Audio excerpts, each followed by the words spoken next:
help me. Oh, Jesus, I'm sorry. I'm so sorry. I'm so sorry. I was wrong. I'm so sorry. Listen to me. Listen. Oh, Jesus, I'm sorry, Lord. Forgive me, Father. I sinned. The detectives were on the brink of uncovering Sherry Engel's betrayal of her husband, Fred Engel. This revelation would astonish them and expose the master manipulator concealed behind her tearful pleas for forgiveness. On April 21st, 2008, in Myrtle Beach, South Carolina, 52-year-old Sherry Engel rushed to the house of her next-door neighbors, Tommy and Karen Rickerson, in a panic, unable to find her husband, 52-year-old Fred Engel. Sherry then suggested checking the community mailboxes, explaining that Fred had taken their mailbox key with him. When they arrived, they saw blood on the floor and Fred's glasses lying on the ground near the mailboxes. It was all woods in the back of the mailbox, and I was afraid that whoever did this might still be there. They immediately called the authorities after making this shocking discovery. 8 days after Fred's murder, detectives linked the cell phone number on Sherry's phone to a 40-year-old man named Timmy Rogers. Michael Graham, an expert in tracking cell phone activity, testified that on April 21st, 2008, there were at least 14 calls and text messages between Sherry and Timmy.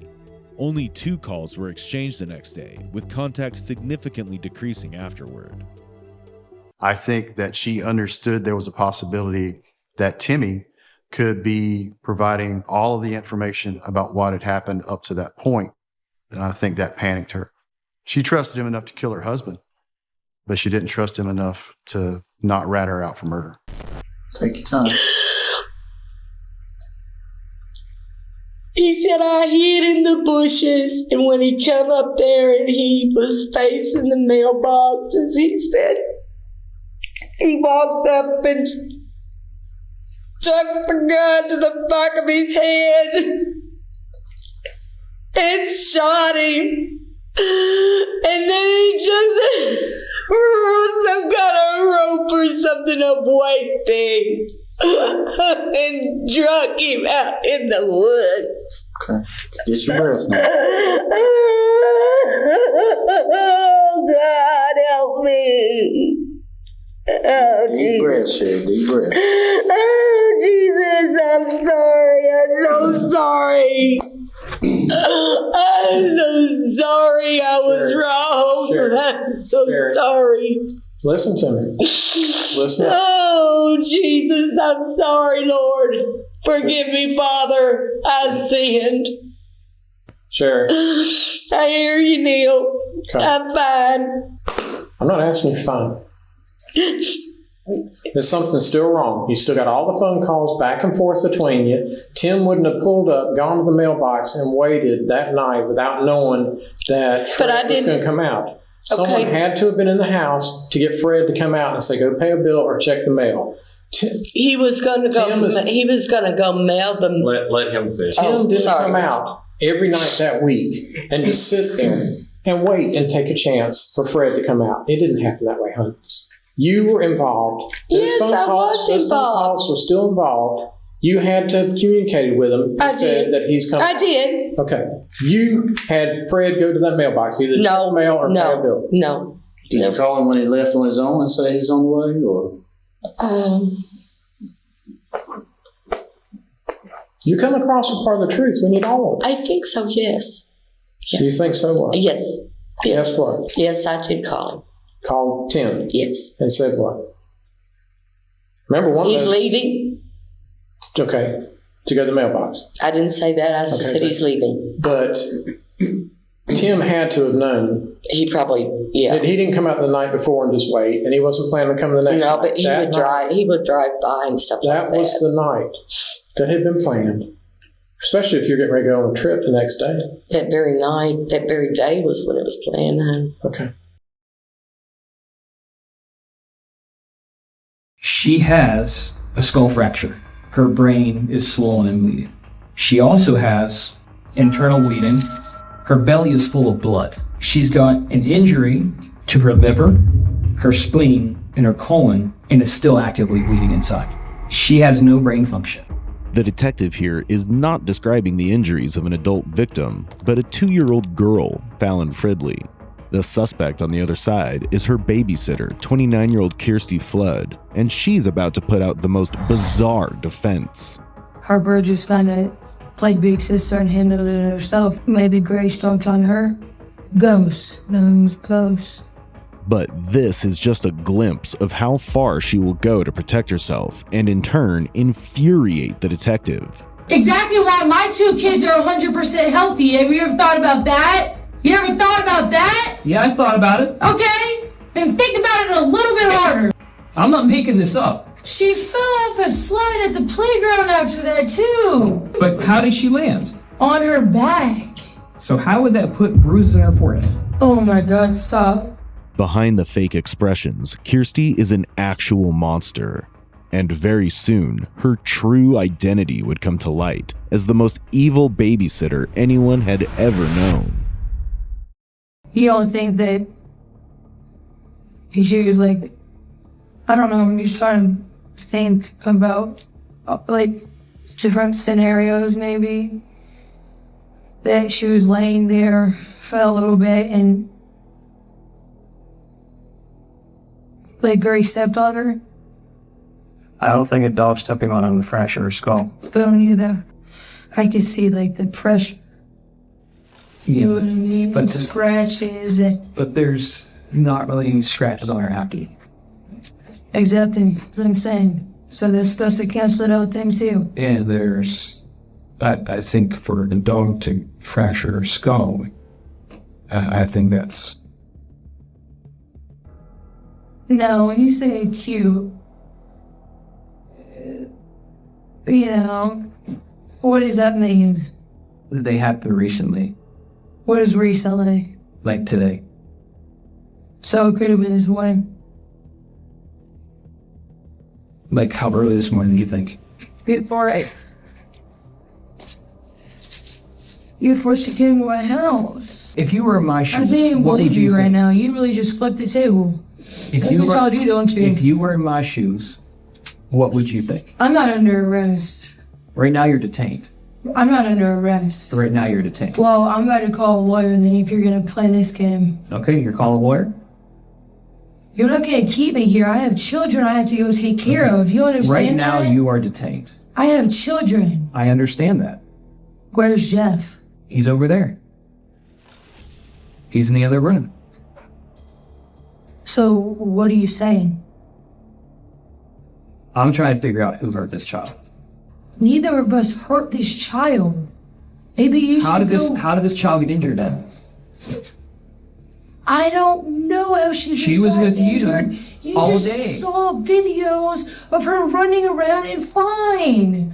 What else And do I you get that that video doesn't need? show the whole other part of the house. Why else? Okay, if she's so injured, why would she be running around like that? Have you ever thought about that? An acute injury? Don't you So- think she would be laying down? So you tell me, If she was hurt, wouldn't she be laying down? what could have happened when you took her off screen? So you think I took her off screen, went and beat I don't her, know. I need to know. broke her skull, She's got a fractured skull, bled her inside, and she might not make it through the night. and then brought her back out to feed her? And everybody else was just running around fine? Does that make sense to you? Crazy things have happened. Come on, man. Don't do this to me. Don't ruin my life. I'm not ruining your life. No, you're on the cusp. I'm trying to figure out am what a happened with this mother. baby. I understand that. No, I'm trying to figure out what happened with this baby. I did not do anything to that little girl. And you are not about to ruin my life over that. The blood. So there's no bruises. So you're telling me there's no bruise right there? That one that we saw, yeah. But look in the middle of her forehead. Look at her nose. There's nothing there. You can't see that there's a hair right there. There's nothing there. There's nothing there. I'm not making this up. She fell off a slide at the playground after that too. And you said You're she trying landed to on pull her this back. out of, yeah, you're trying to pull this out of But how did she land? on her back. So how would that put bruises on her forehead? You know what else she was doing? Let me go ahead and show you what else she was doing. Since you think this is like some, I don't know what you're trying to do to me, but this is like literally. I'm trying to get to the bottom of what happened with this child. Well,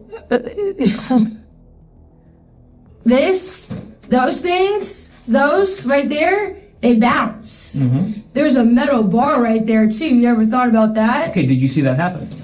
Do you know that accidents happen all the time? I do, because I have 4 kids. Exactly my point. Then cut me some slack. And then I also know that this injury that doesn't happen, just appear out of nowhere. Exactly why my 2 kids are 100% healthy. Have you ever thought about that? You ever thought about that? Yeah, I thought about it. Okay, then think about it a little bit harder. But all these are the same clothes you went there when you killed her? Yes. No, I didn't kill my mom. I already know that you're the one that went there, okay? I need you to help me understand why you did this to your mom. The man you just saw killed his own mother, and this is how the detectives found her body. After killing his mother, he foolishly got caught leaving the scene on CCTV footage. And this is how he left his mother behind in a pool of her own blood. Oh, wait, no. There's a lot of blood. Levente, it's clear to me. There's clear as day, unfortunately. You went and bought that phone at Best Buy. You're on video there, buying that phone, the Cricket wireless phone that you used during this trip. I have you on video there. I have your video on your mom's house. I have video afterwards with Athena leaving. Okay? Casey, you have to accept, we're past that part, okay? I know it's tough. This is something that's been hard to talk about, but... No, there's nothing hard to talk about. It's the fact that Explain to me why you killed your mom. What I'm trying to understand is, did something happen when you were there that caused a struggle with your mom? No. Were you just mad at her? Do you need money? No. I don't need money. So what happened? Tell me what happened. That's the only way we're going to understand this a little bit better. Because you seem like a very intelligent, smart, and a nice person. And something had to have happened that day. Nothing. We all make mistakes. No! I mean, I understand everybody makes mistakes, but no,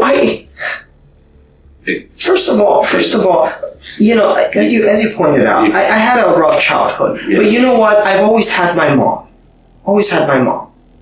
She was the number one person, with the exception of the dog, that I could go to. Mm-hmm. There's no reason for me to hurt her. I never hurt her. I never did. I don't know. That's your Jeep. How do you know that's my Jeep, though? Can you show me proof of me? Yeah. Is that what you need in order to tell me what happened? Sure, but I didn't do anything. Levente. Yes.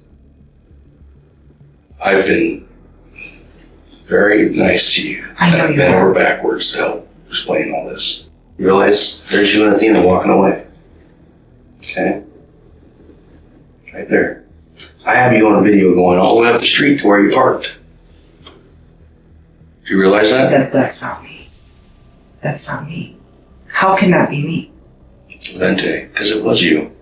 Okay? You showed one person walking by with a dog. I have lots of video. They're hard to get to on this, but do you not understand? Okay, so listen, if you were me, okay, and I know that your phone starts at your house here in Indiana. And that there's a Cricket phone. And you I have video watching you.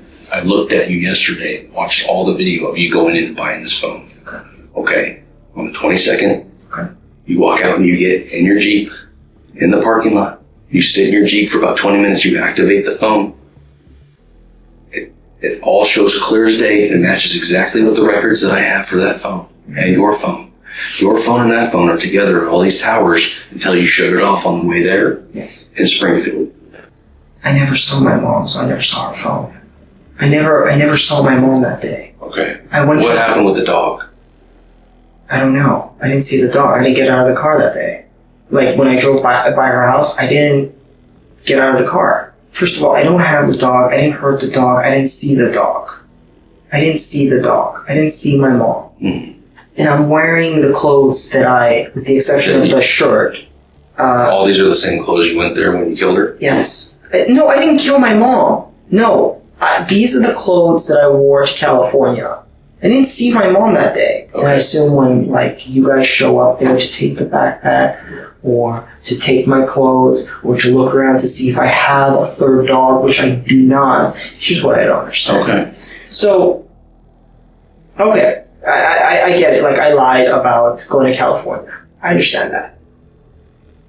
Obviously, that makes me a suspect. What you didn't ask me is, and you did, but I can't give you an answer because there is literally no answers why I would do such a thing. I have no financial reasons. I never had a bad relationship with my mom. You've already made a stance of where you are with this whole thing. That I'm a cold-blooded killer, or you're trying to narrow down like why I did this, but I didn't do any of those things. I did not hurt my mom. I'm not a killer. I've never done anything like that before, ever. Okay? Nothing. And you know what? I'm not going to start dragging other people into this. I'm not.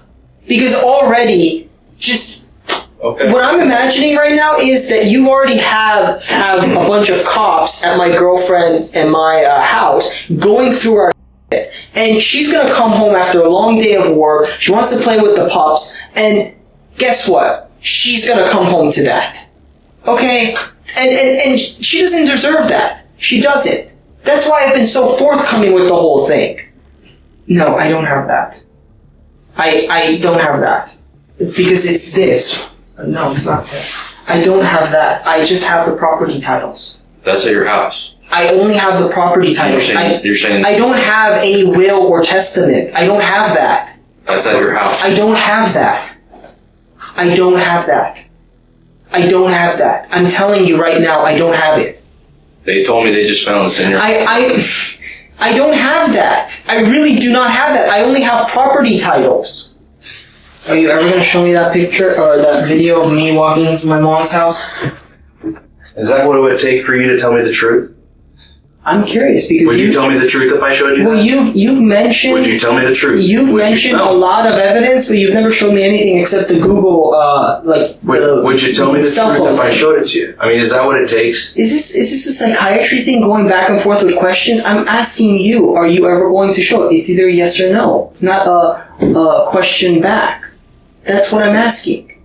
What if I showed it to you? Same thing. What would you say? You just showed. What would you say? Oh, well, I gotta see it. I don't know. I have to. Why would you have to see it? You know. Because no, I don't. Because you're telling me this. You're telling me you have so much evidence of this and that, but you haven't shown me anything except the map and the cell phone.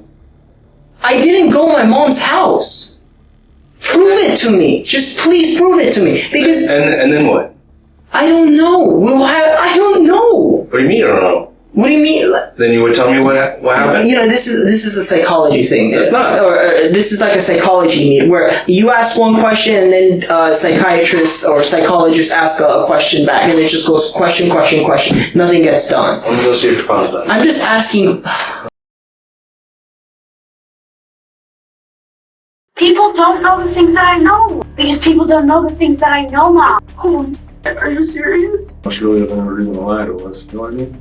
No, I don't know what you mean. I don't know my daughter, and she doesn't have a reason to lie about a lot of shit. This 12-year-old girl had concealed her father's secret for far too long, but not anymore. And you can hear, like, them going, or you can hear them scream or something. Her revelation will undoubtedly leave nothing the same. The drama of this case is destined to rival Johnny and Amber's, making it the decade's next most dramatic trial. Is there anything you wish to say before sentence is pronounced? How much time do I got?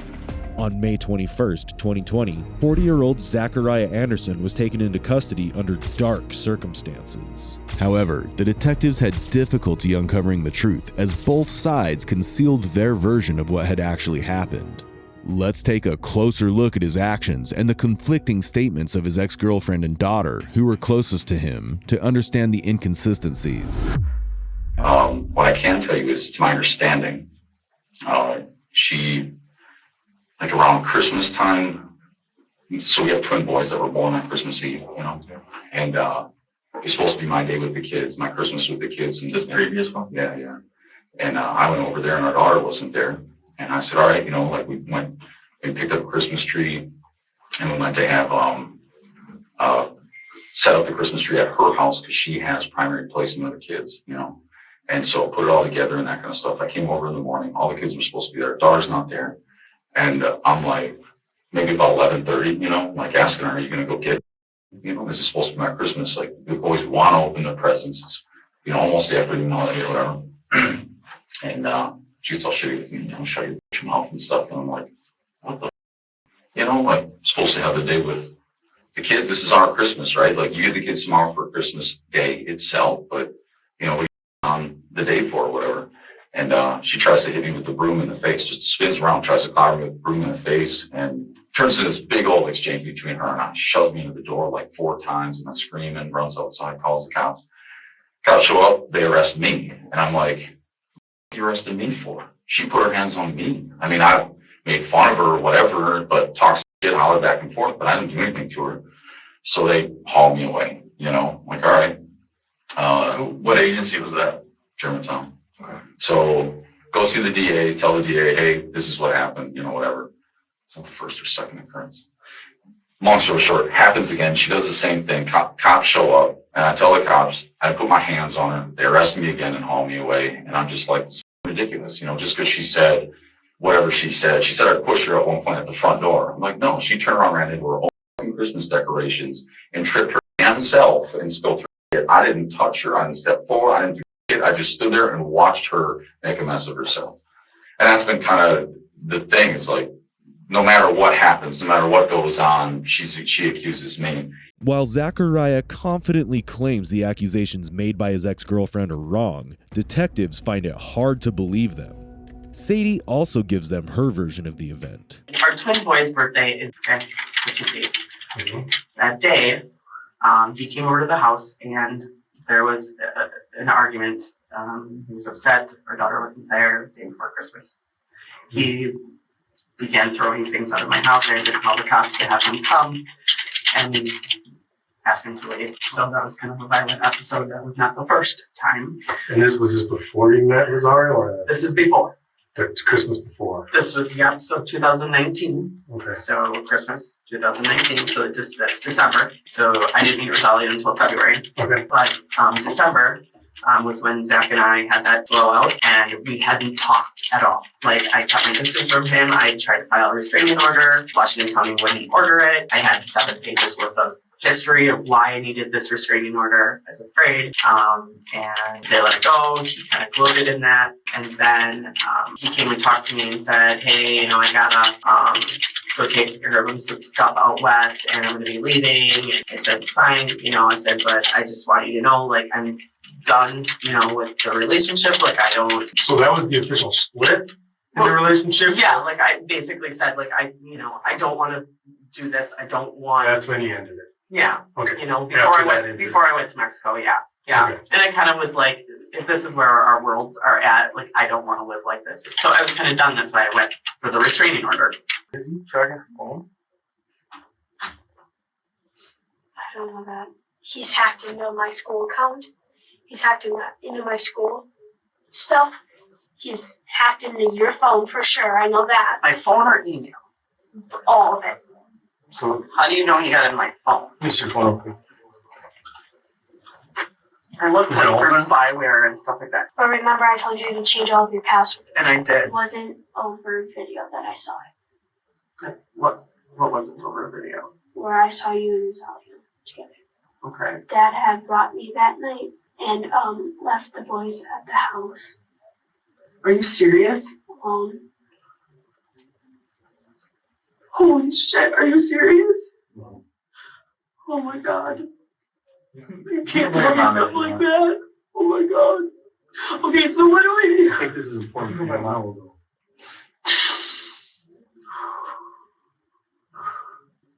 Baby girl, you can't go over there. He can't have you guys right now. I can't.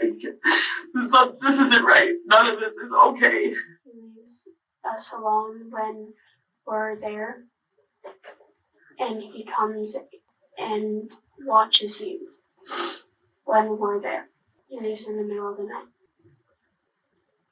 Okay, how do I stop this? I've got to do something. I've done what I could to try to place me in custody in a place, and I don't know what to do now. Well, we're gonna force it. Okay, we're gonna take some action. I just need your blessing and you're on board. I'm so scared. I know you are. You've been scared for about 3 months, right? To get more answers, the detectives try to confront him from another angle and tell him that his daughter has testified against him. But his unbothered demeanor and him labeling his daughter a liar exposes a skilled manipulator in action. And what if I told you that I have reason to believe that the 4-year-old went with you that night? I don't know. Why would you have reason to believe they weren't with me? Because we spoke with... Yeah. I mean, one, good, but two, why wouldn't she say that they were there? That's goofy. I don't know, she really doesn't have a reason to lie to us. Says you. I mean, I don't know my daughter, and she doesn't have a reason to lie about a lot. I mean, she just did a whole... Well, I'll tell you this, most of the conversation that we had with her, sure, she chose your side. Right. Most of it. Okay. Okay. And I think she was being honest with me, or she wouldn't have chose your side. She would have made you look like the bad dude the whole time, but she didn't. She didn't. She made you sound like a good dad. Yeah. And really had nothing negative to say for the most part. Yeah. Which led me to believe that she's telling me the truth. She doesn't have a reason to lie to me. You know what I mean? No, I don't know what you mean. Wisconsin versus Zachariah Joseph Anderson. As to the first count of the information, we, the jury, find the defendant, Zachariah Anderson, guilty of stalking Sadie Beecham as charged. As to the second count of the information, we, the jury, find the defendant, Zachariah Anderson, guilty of stalking Rosalio Gutierrez as charged. As to the third count of the information, we, the jury, find the defendant, Zachariah Anderson, guilty of intentional homicide of the first degree as charged. As to the fourth count of the information, we, the jury, find the defendant, Zachariah Anderson, guilty of hiding a corpse as charged. Exactly 3 years after Rosalio disappeared, on May 16, 2023, Zachariah Anderson was sentenced to life in prison with the possibility of parole after 40 years. This is what he had to say before the sentence. I don't think we really got to the heart of the matter. What I can tell you is, I didn't kill anybody. What I can tell you is, I didn't stalk anybody. And what I can tell you is, I didn't dispose of any corpse. It's really weird to be sentenced for or convicted for it and soon to be sentenced for it, but I didn't, Judge.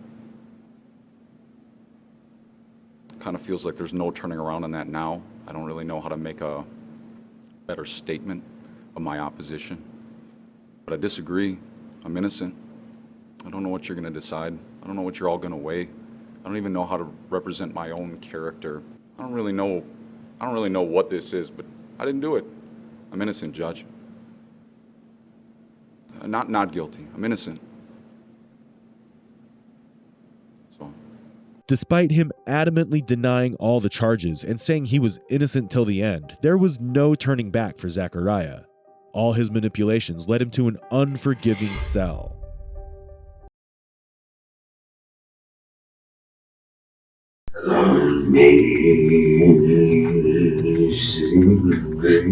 Someone see someone I wish I could see.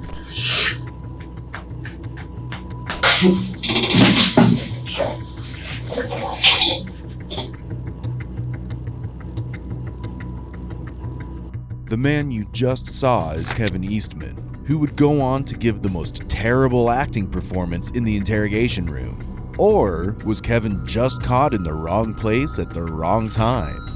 On February 16, 2020, he was arrested at a gas station in Kersey, Colorado, while fleeing from an alleged crime.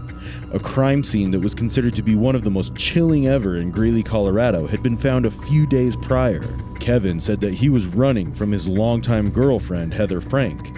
However, when he was arrested, Heather Frank was conveniently missing. What followed next was a series of events that were filled with deception and unexpected twists. But I suffer multiple different My head's gotten all screwed up. Okay. So I had a crush. So, yeah, my memory's not always what it should be. But I think I'm usually pretty adamant about taking care of stuff like that. So that case involved a young lady, and we wanted to talk to you about that. Okay, but before we get into that case down in Denver, I want to talk to you about you, find out more about you, because I don't really know much about you. Does that make sense? Yeah, sure. So, where do you live right now? I'm kind of in between 3 places. Okay. Yeah. Yeah, I was trying to see how much backstory. So, like, a year ago on Valentine's Day, the lady that I'd been with went through hell and back, treating each other bad and good. And he recalls his relationship with Heather is rough. He's able to mention a specific date from the past year, which he surprisingly remembers despite the alleged issue he faces with his memory. Let's find other instances like this from the interrogation. It's important to note here that detectives know far more about Kevin and his actions than he would ever want to reveal. Hey, Kevin, there's something else we know, too. Okay. Saturday night, you, Heather, and Scott were all at Heather's house. We know that. Okay, so why don't you walk us through what happened? Tell us what happened with Scott.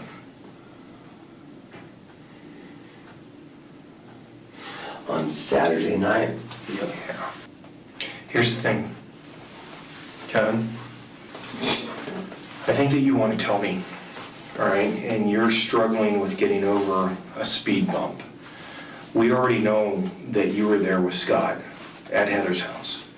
Saturday night, the 8th, at 7 o'clock, between 6 and 7 is when Scott got there, okay? You remember when I told you about they were having communications with each other? We know that you were there, that Heather was there, and that Scott was there, all right? This is not something that we can dispute, all right? And so what my purpose is right now is to help you get over that speed bump, okay? Because I know that you want to tell me what happened. I think it was like before when she told me she had a date and she asked me to leave. Okay. And that's when I pawned my phone for $100. Okay. I love it with all my heart. I get that. And what you're telling us, there is no doubt that you love her more than anything. And loving a woman more than anything in this world. And, you know, it doesn't sound like she's toying with you, but intentionally, but for her it's not intentional. Yeah, for her to go out and you know that she had intimate relations with Scott, that's like a, you know, not only sticking something in your chest, but it's twisting it too. I can imagine you feel pretty awful. I'm pretty callous to it from all the years that it's been going on. Well, you say you might be callous to it, but there's still something though that, if not, you know, making you feel bad, your pride. Okay. Oh no, Scott, and I do pride just my self-worth. It just makes me feel like, yeah, I try and be everything I can, and I still don't mean nothing to her.